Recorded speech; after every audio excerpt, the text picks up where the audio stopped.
Not many shows have the ability to be passed down to a younger generation that embraces it as wholeheartedly as their parents did.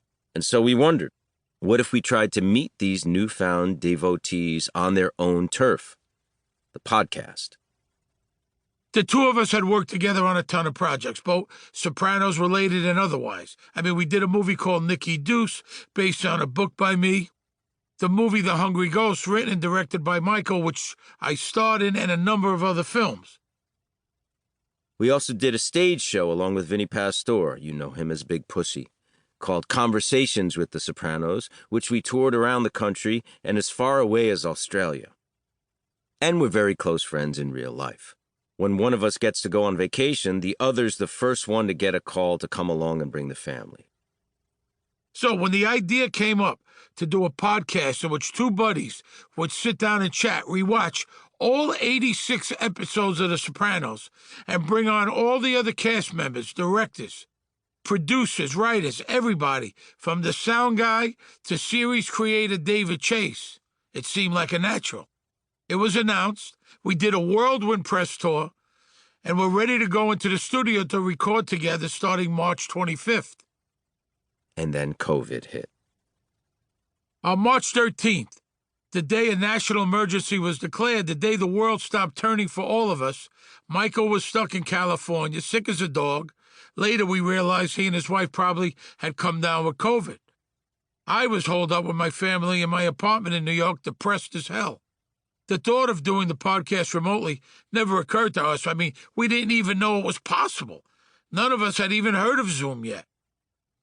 And besides, to be perfectly honest, we didn't think we should do it anymore either.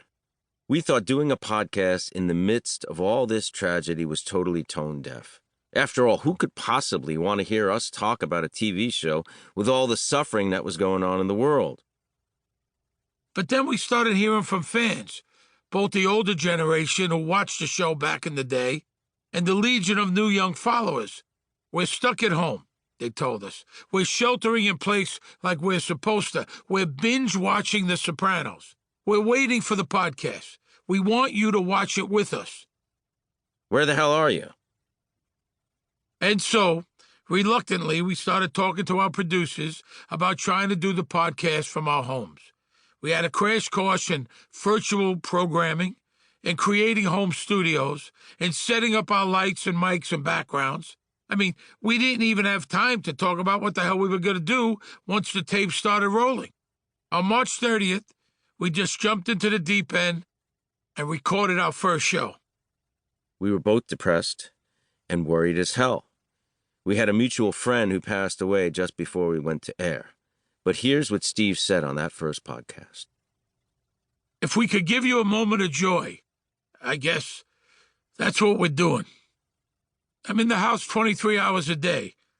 I know people have it a lot worse than I do. Listen, we'll do it for the fans. We'll do it for ourselves. We'll see what happens.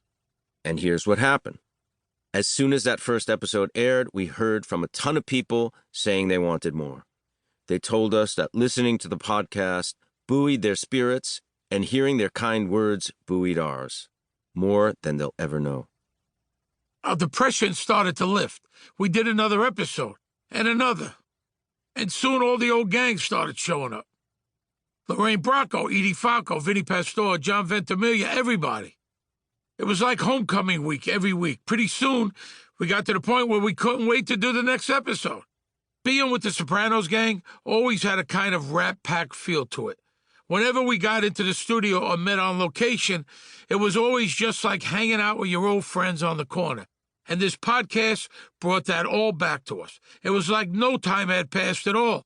Only this time, we got to bring all our fans along for the ride. So once a week, we all got to forget about our troubles for an hour or two. In the time of COVID, that meant everything to us. In the process, we got to revisit the greatest TV show ever, and in doing so, realize what made it so great. In rewatching the series all these years later, we came to an appreciation and understanding of how unique a moment in time this series represented. What an unparalleled gathering of talent, and how it changed the world of television forever. There isn't a dramatic series anywhere.